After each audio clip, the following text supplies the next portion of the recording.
Muy bien, Massa cerrando en Washington su visita por los Estados Unidos con 7.500 millones aprobados del FMI. Lo escuchamos. La revisión del programa con el Fondo Monetario Internacional. Se ha producido el desembolso que ambas revisiones establecían por 7.500 millones de dólares para, de alguna manera, fortalecer el programa y fortalecer las reservas del Banco Central Argentino. Además, nos ha permitido cumplir con los acuerdos puente que en el marco de la cancelación de parte de los vencimientos se habían llevado adelante con Qatar y con la República China. Y sobre todas las cosas nos dio la posibilidad de recuperar parte de lo destinado al pago del vencimiento de junio, que de alguna manera fortalece y engrosa la situación de reservas de nuestro Banco Central. Como ustedes saben, Argentina tiene un programa a partir de un crédito tomado en el año 2018, que desgraciadamente de alguna manera significa o representa una hipoteca para la Argentina, con la cual convivir hasta el momento en que tengamos la capacidad de cancelar esa deuda y ser nuevamente un país con absoluta autonomía en la toma de decisiones económicas, que es un objetivo que nos hemos planteado hacia adelante. Pero en el mientras tanto tenemos la responsabilidad de administrar esa situación y tratar de ir cumpliendo los objetivos que se van fijando en el marco del programa con el Fondo Monetario Internacional.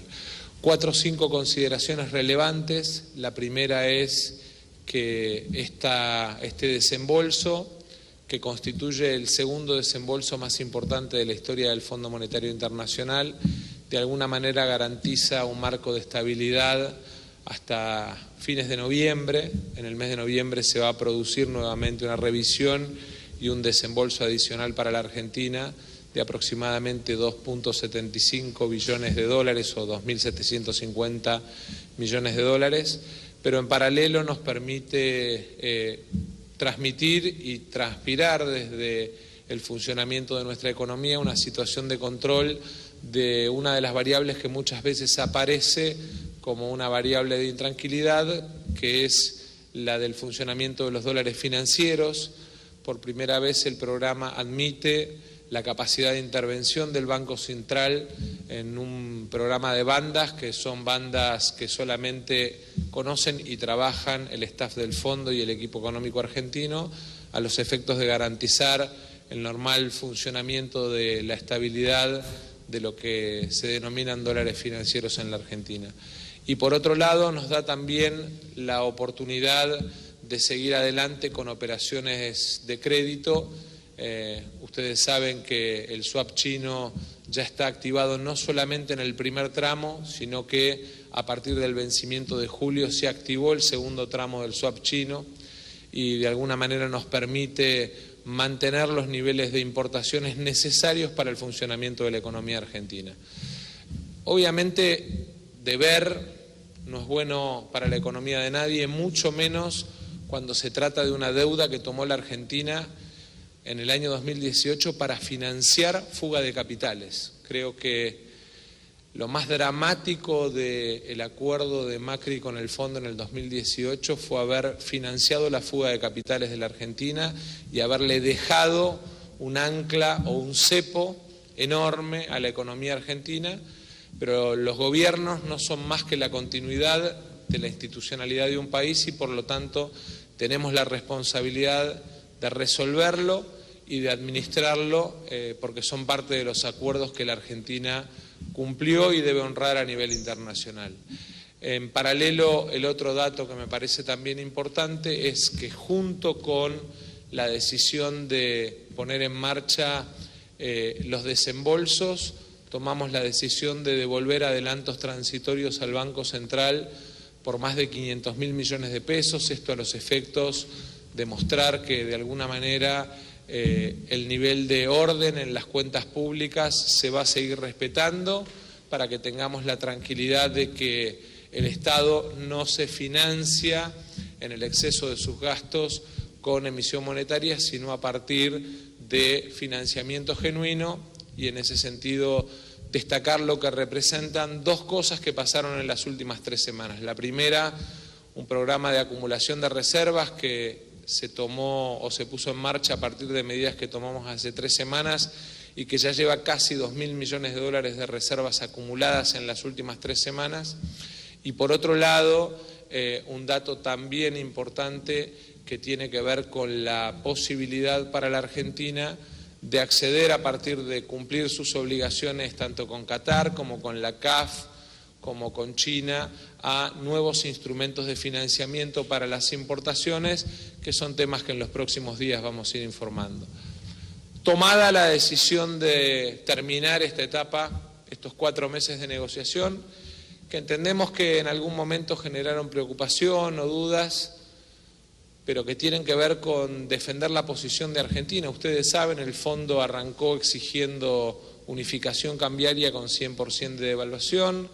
Después, en la segunda propuesta, planteó la posibilidad de que Argentina devaluara un 60% de la moneda. Todos sabemos que esta imposición de devaluar un 20% la moneda hace algunos días genera complicaciones y dificultades para la gente, y obviamente desde el día viernes vamos a estar tomando todas las medidas que de alguna manera van a permitir que ese sufrimiento, esa frustración que sienten muchos argentinos, de alguna manera se vea compensada en decisiones que tienen que ver con recuperar poder de compra en salarios, en jubilaciones, que tienen que ver con mejorar la competitividad a partir de mejoras impositivas para nuestras pymes, que tienen que ver además con sostener los niveles de exportaciones y mejorarlos a partir de decisiones vinculadas a programas de mejoramientos de exportaciones que van a ser anunciados en las próximas 48 horas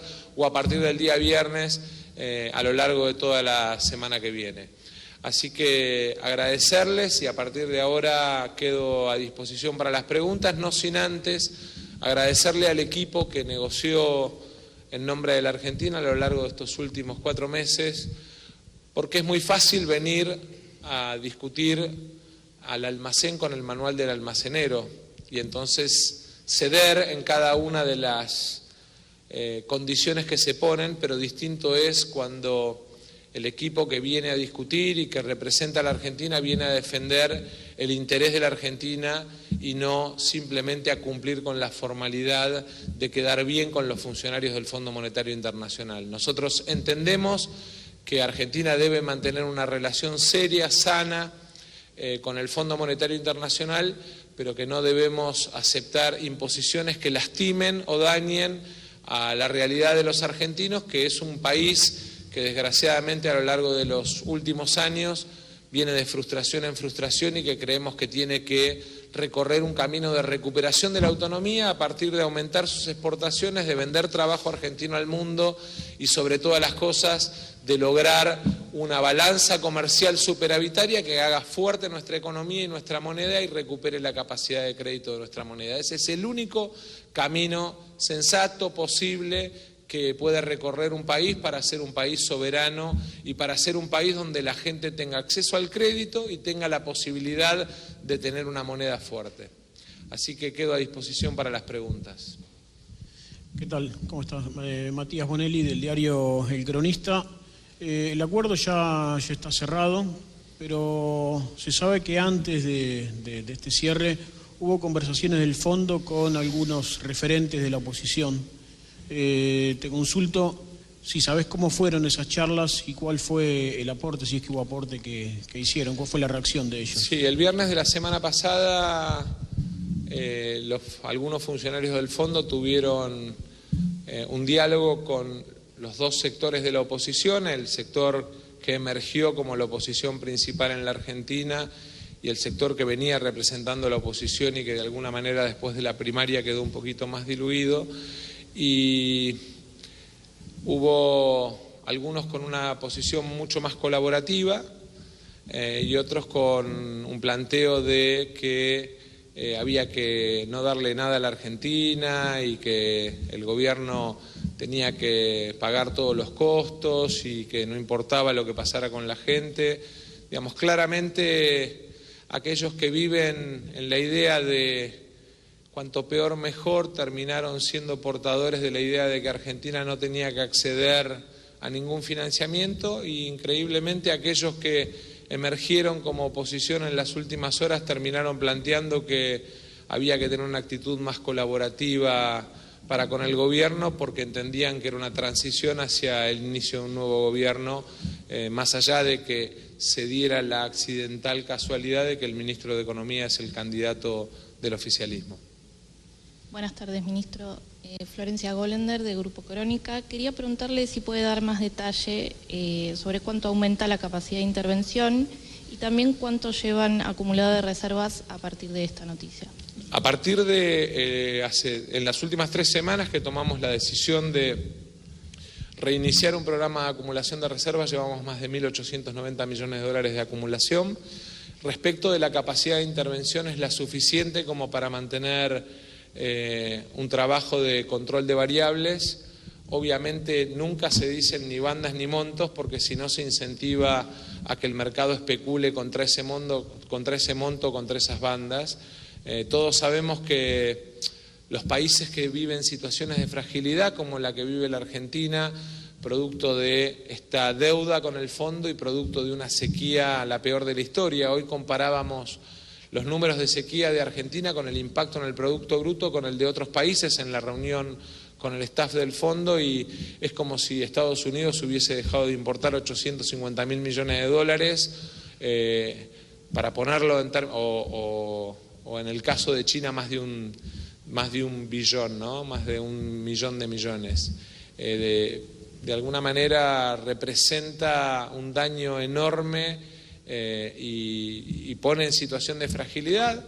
Esa es la situación de fragilidad que nos toca de alguna manera administrar, pero creo que nuestra responsabilidad es administrarla para que la gente sufra lo menos posible, entendiendo que hay un proceso de decepción, de frustración, de tristeza, que tiene que ver con que la Argentina no termina de ser ese país que todos sentimos que puede ser.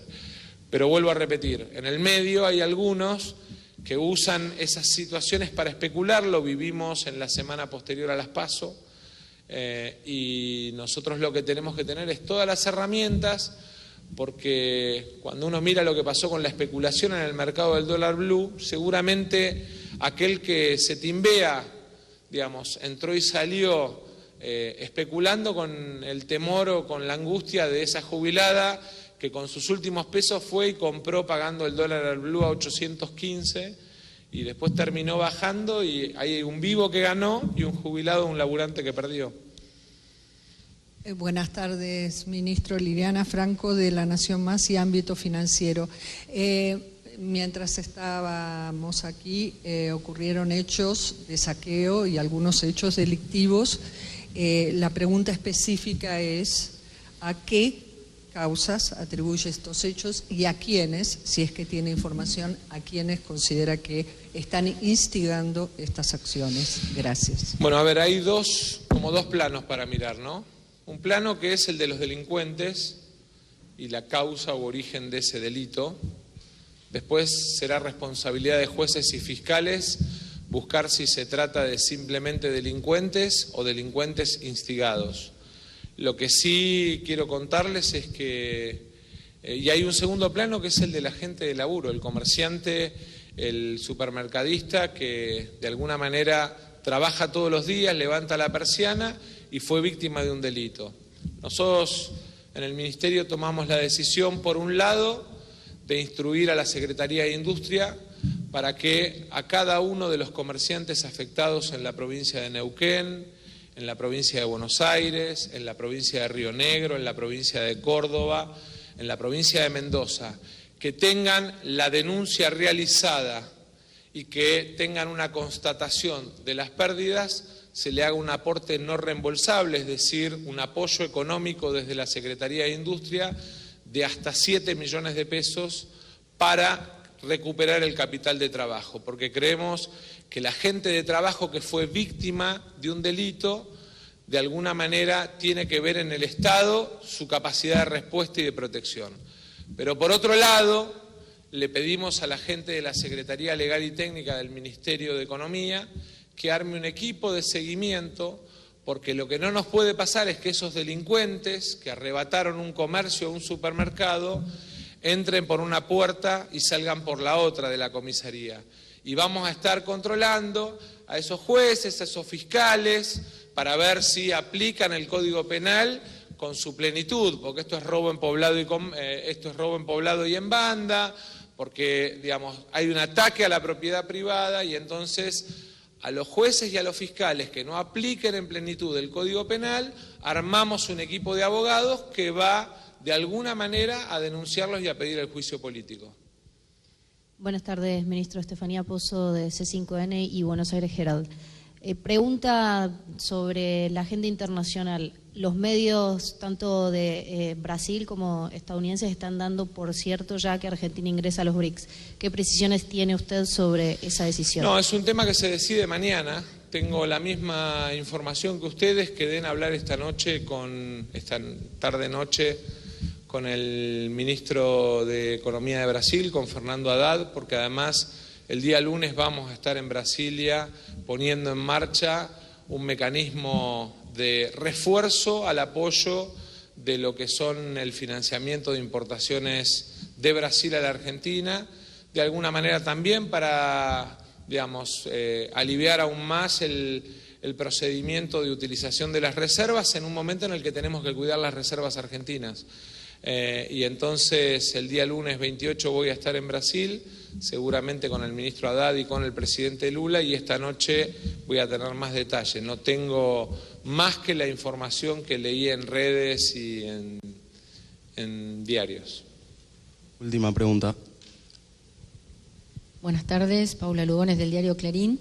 Quería saber, después de los pagos a Qatar, a China y a la CAF, ¿cuánto es la cifra de libre disponibilidad que quedaría?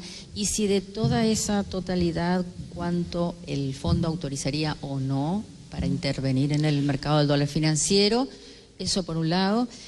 Y otro tema es si cambian en esta nueva revisión las metas del déficit fiscal y de reservas, y a cuánto.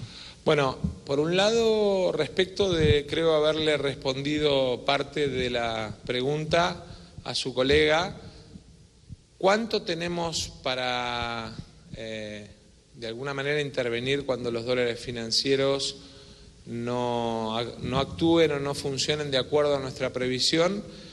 No es solamente lo que tenemos de este acuerdo o de este programa, sino además lo disponible de reservas, que en este caso se ve mejorado por el aumento de reservas en los últimos 21 días. Pero a la pregunta concreta es: esto multiplica por 5 la capacidad de intervención que veníamos teniendo y de alguna manera nos da mucha más fortaleza en el día a día para eventualmente, frente a ataques especulativos, poder desde el Banco Central responder con firmeza. Respecto de los cambios de metas, efectivamente hay cambio en las metas de reservas. Efectivamente, digamos, hay un procedimiento de revisión de lo que son las metas monetarias. El fiscal es 1.9, pero en todo caso lo que hay es un mecanismo de cómputo sobre lo que es administración pública central y organismos descentralizados. Eso se va a conocer el día viernes a la tarde cuando se publique el press release, que de alguna manera pone todos los detalles. No quiero anticiparme a lo que el fondo debe comunicar. ¿Listo? Gracias, chicos. Hasta luego.